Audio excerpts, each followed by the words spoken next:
What's going on, everybody? This is the fourth episode of Pretty Damn Interesting. This is September. It's pretty damn interesting. It's a wrap-up show, and so hopefully we make it through. It's a little different format than we're used to, but we're gonna try not to talk so much. Um, as always, I'm Kenny. I'm John. I'm Lisa. Okay, so today, like I said, this is a wrap up show, and we're going to talk about things that we think made September pretty damn interesting. Of course, there were a lot of things that happened, and a lot of things we have varying opinions on. Um, in an effort to continue my self care practices, I'm not going to talk about anything morbid or anything sad because I can't function like that. Um, Hopefully nobody else does. But um, it's going to be very interesting because John has a timer. And so we all have about 4 minutes to talk and a minute to wrap up. So we're going to try and take some things that probably could be unpacked and turned into article length essays and put it into 5 minutes. And I'm a little nervous, I must say, because I don't know if I'm gonna make it. We believe in you, bro.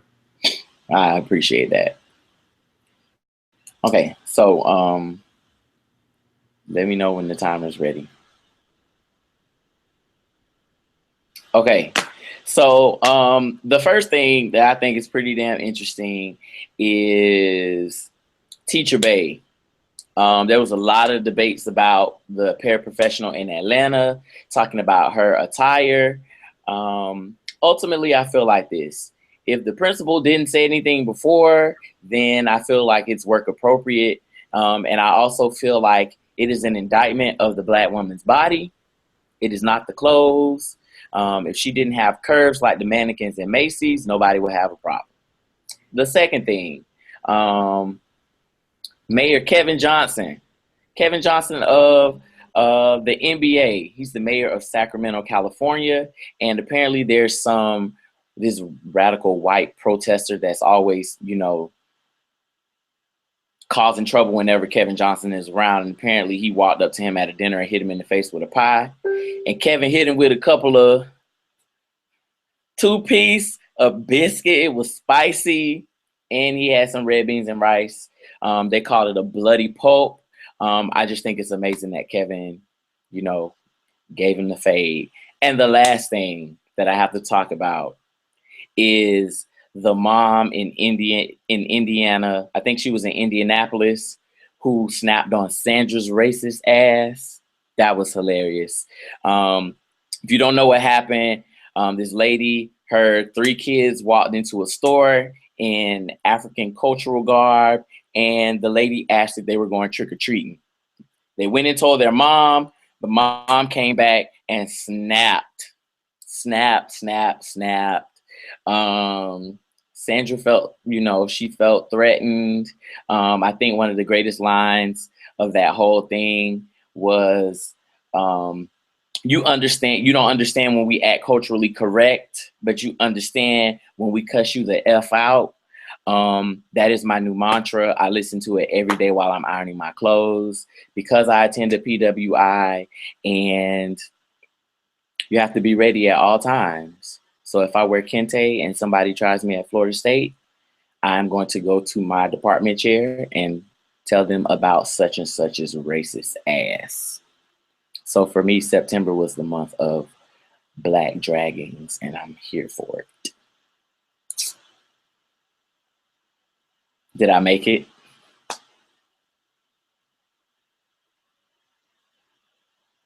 You're on mute.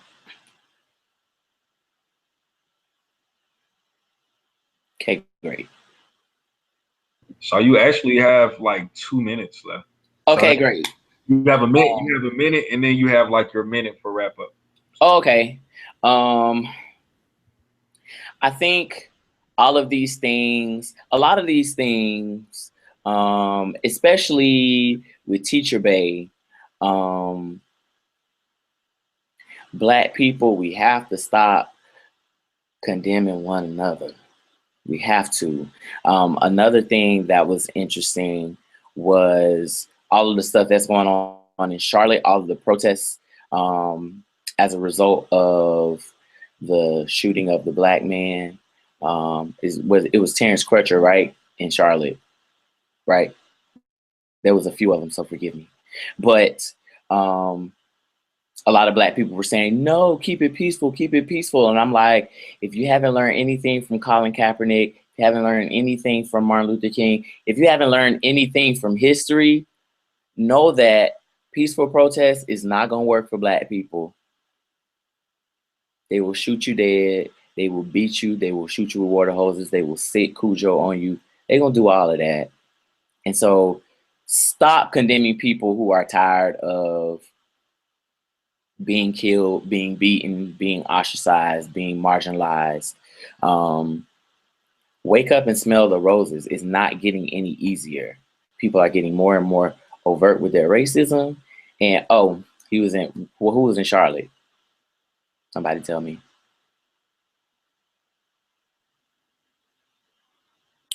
The Charlotte one was Lamont. Yeah. Oh yes, Lamont. Still be radical, folks. That's the only way it's gonna happen. That's it. Yep. Okay, great. Well done, sir. Man. So, oh dang. So for me, let me go ahead and start my timer. I think you did a really great job, by the way. Very succinct, very to the point. All right. I appreciate that. For me, I actually said I was going to talk about only one thing, but I am going to talk about a couple of things. I'm going to try to make sure that I'm within my time. So the first thing I'm going to talk about is Killer Mike. I think he is pretty damn interesting. I'm a huge Dungeon Family fan. That for those who don't know, that's Outkast, that's CeeLo, who's also part of Goodie Mob, Killer Mike, and a ton of other people. So I have tons of respect for Killer Mike. Also for the movement that he's been pushing about Black economics, revolution, and just all different types of things around that nature. And then he's also a major part of the reason that I began to feel the burn, and that a lot of people began to feel the burn. So yeah, I rock with Killer Mike. But one thing that I disagree with him on are his recent statements about Hillary Clinton and Donald Trump being the same candidate for president. And since we have the debates on tonight, I thought it'd be appropriate to kind of just touch on that a little bit. With regards to war, he was very clear in saying that in terms of them going to war or waging wars on other people, they are the same candidate in that regard. However, it seemed like from his comments that, they're pretty much both apples, right? They're pretty much both the same thing and a different party. And I just want to be extremely clear for folks who are echoing those sentiments that is not the case. A lot of people like to bring up Hillary Clinton's past and her involvement with the increase in mass incarceration, with her husband passing those tough on crime policies, things like, mandatory minimum sentences where people end up getting life sentences for like random stuff like theft by shoplifting. If it's their third strike, they end up going to jail forever, right? Or, getting different sentences for crack versus cocaine, and knowing that crack is associated with poor Black communities, even though white people do more crack, but anyway, having harsher sentences for that kind of stuff. So like those types of policies, people like Hillary has been involved in, and there are a lot of other things. But she and her husband have both come out and admitted that they were wrong, and we can't deny all of the political expediency wrapped up in that, right? Like it's convenient to talk about how you were racist before and you're not anymore right now. Like I get that, but one thing is for sure, Donald Trump has not done any of that. Like he's not like my man David Duke. Well, he's not my man, but Klansmen, white supremacists, right? Just all in support of Trump. all in support of the things that Trump is doing, and Trump has yet to denounce this man, right? And I think that we're really focused on the things that we don't trust about Hillary, about her emails that, at worst, there was like an ethical gray area with her emails, or maybe at best, let's say there was an ethical gray area with her emails, and we were harping on her emails, but Donald Trump is like not paying people, right? And he's like filing for bankruptcy, and protecting himself and his business assets while people are losing their jobs, right? And everyone's talking about him being a dope businessman and all this other nonsense, right? But there are tons of examples of him lying, like, and then them showing him the clip of lying and him being like, nah, I'm not lying. I don't know who said that. I don't know who that guy is. I don't know who doctored that footage, right? Not even any explanation at all, but him just literally saying, no, I didn't say that, right? So coming from a mental health perspective, there is literally something wrong. Like he's borderline narcissist or something. Like he has some personality disorders. I think he might. I think it's possible. I don't think it's unreasonable to suggest that. But I just want to be clear that yes, they are both white. They both grew up in our society. They definitely hold racist beliefs, both of them. But it's on a whole different level when we're talking about intentionality. And a vote for Hillary Clinton is a very different vote than voting for Donald Trump. I just want to be 100% clear with that. And keep in mind that we have a few justices. We have one space open on the Supreme Court, and we have a few people that will probably be ending their careers pretty soon. So don't just be like, they're both the same. Yeah, like the people who, they have the power to put in position or at least make a strong recommendation to have Supreme Court justices who create the laws and decide the types of presidents that, decide things like the Affordable Care Act and whether or not people in the GSM community can get married. So these are big deals. So I definitely want to, I guess I'm with her, right? When it comes to Hillary, I guess I'm with her, right? And the last piece is just, I'm gonna do this one real quick. So apparently today there was a mass shooting of a white lawyer, and the language was really, really interesting. He shot like 9 people in Houston. So thoughts and good energy to Houston out there. But he shot like 9 people with a semi-automatic 45. And so the language on the headline is like, this disgruntled lawyer shoots people, pretty much, right? So, this is another example of the media being really, really hesitant to call anyone that isn't a Muslim or anyone that isn't, a stereotypical terrorist, a terrorist, right? So they're afraid to call white people terrorists. And the kicker is that my man was dressed like a Nazi. He was dressed like a Nazi.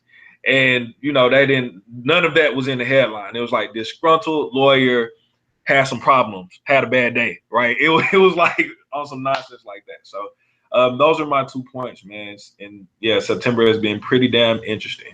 I'm sorry I didn't keep the non-morbid thing going, but my bad on that. So it's on you, Lisa. It's my turn. Okay. So there are a few things. I was going to try and stick with the non-morbid piece, but I'm going to start with that and end well, and go that way instead. So I was invited, y'all, to this play in Iowa City called Black and Blue. It's an original production by a local director of a theater here called the Riverside Theater. And someone today asked me if I recommended the play. And I said, if you want to observe Black life being taken, go for it. And I didn't need to pay money. I didn't need to encourage my students to go. If I knew that the ending was just going to be Black life, being taken. And they tried to soften it by saying, so the main characters, there's only 4 characters. There's a white male cop, his sister, who's also white, and then the cop's girlfriend, who is Black, and then this Black male who the cop harassed like 10 years earlier. So long story short, there were some good principles in the play, but I know that the play was not for Black people. It was for older white people who wanted to watch our peril in the white imagination. And I was disgusted, and I was a part of this talk back on the stage afterwards. So it's like, first you kill a Black woman on this stage that I'm supposed to talk about the play and ideas and advocacy work as a Black woman. So that was difficult. That was a few days ago, and I was just processing some of that latter stuff. So that was tough to sit through. The other things that I was going to mention, one good thing was I learned about James Baldwin. His home in France is, currently being in the process of transitioning to a writer's colony. So it'll be 18 condos that writers will be able to like go and write and be brilliant, be creative within a space that, James Baldwin held. And I think that's pretty amazing and exciting. And I just want to go now, to that part of France, just because James Baldwin has changed so many of our lives, especially those of us on the call. So that's something that I'm really excited about. And it made me want to read The Fire Next Time, right? Is that right, Kenny? I got that. Okay. It made me want to read that again. And just thinking about like, what are some of the lessons in there that we can use today? And I was just thinking a lot about like how his words are so applicable to now. Him and Audre Lorde specifically, like they're very like timeless because they talk about like Black people, Black children, in a way that white supremacy hasn't changed in that way, right? Like we are still getting murdered in the street. People still try to tell Black women to choose their race or their gender. People still assume that you're Black first and you have no other identity, right? So I think that those are the main things that I kind of took away from thinking about James Baldwin's writer's colony. And then also Radio Raheem died. Like, how horrible is that, right? Like I know he was 62, like, yeah, but still, like, in Do the Right Thing with his radio, like, all I see is that, again, another image of a Black man being murdered. But that one's in the Black imagination and looking at how the community responded to it, right? So just the kind of the difference between those two. And then lastly, Banned Books Week is this week. And I was thinking about some of the books that were banned, The Color Purple by Alice Walker, and then Toni Morrison's The Bluest Eye, also on that list. So I thought that was really interesting to think about our books and how even within our own communities, they could be banned in certain places. So how'd I do? You're right on time. Can you, just in case, for those of us who may not know, where the books are banned, or, like, are they banned in like elementary schools, or like where? Can you give us a little more information? Yeah, Kenny and I were talking about this, and it seems like it varies on the locations of where the bans are. So it could have been like, oh, in America, they were banned in public libraries up until a certain year. Like I know for The Color Purple, I believe it said 1984 was one of the years. So I don't know like what the ranking system is for books that are banned, but it seemed like it's very selective. Like counties and cities can kind of pick and choose what goes on the public library shelves, and that's what it's based off of. So I think Catcher in the Rye was on there. as well. Great Gatsby. So yeah. Oh, and just one point of clarification. Keith Lamont Scott was the gentleman in Charlotte, right? And then Terrence Crutcher was in Tulsa. So Thank you for that. Any other points of clarification or anything that we need to tap on before we wrap up, before we end this?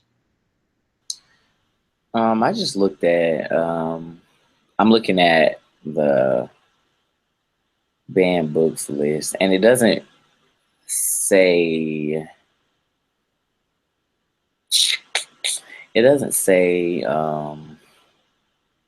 when or where, but there's a list. Most frequently challenged books written by authors of color from 1990 to 1999. I Know Why the Caged Bird Sings by Maya Angelou.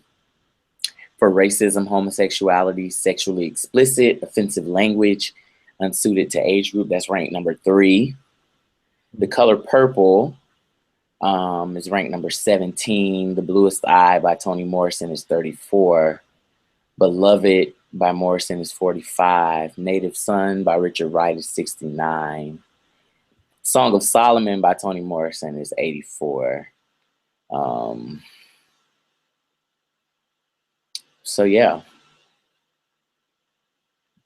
pretty interesting stuff. And what really got me, I mean, as a lit person, obviously, the fact that we're banning books, period, right? And there's so many things.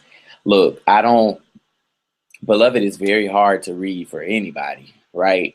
So, I mean, I can understand it not being age appropriate, but there are so many things that we need to read in Beloved that we need to discuss and we need to kind of talk about, because there's so much residue, right? Even though it's a neo-slave narrative, there's so much residue from slavery that we kind of have to shell out that we don't really understand because we're not reading it.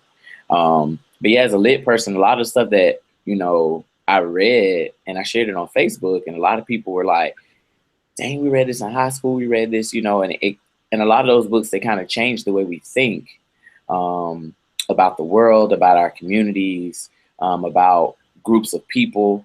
And so, I mean, I understand why some things are banned, obviously, but hopefully these books just don't kind of disappear into oblivion, because there's a lot of good literature. Like, I mean, Notes to the Native Son, like, what? You know what I'm saying? So hopefully the list doesn't continue to grow, but yeah. And I think that could tie into a dope conversation for next week. Like, especially in terms of higher education, you're supposed to be exposed to a ton of different ideas, and then, hopefully engage in critical thought and ultimately critical dialogue, and then ultimately critical change. So, I mean, I think that, if y'all want to talk more about that next week, man, please let us know. Or if y'all have any other suggestions for topics for us to delve into in the future, or for our next broadcast, please let us know.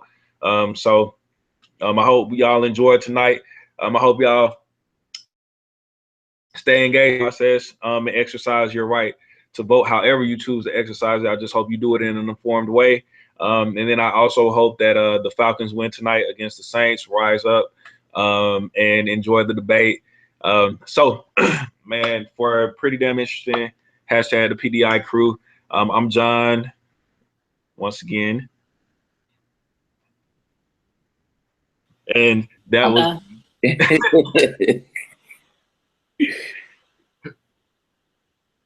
Who are y'all? I'm Kenny.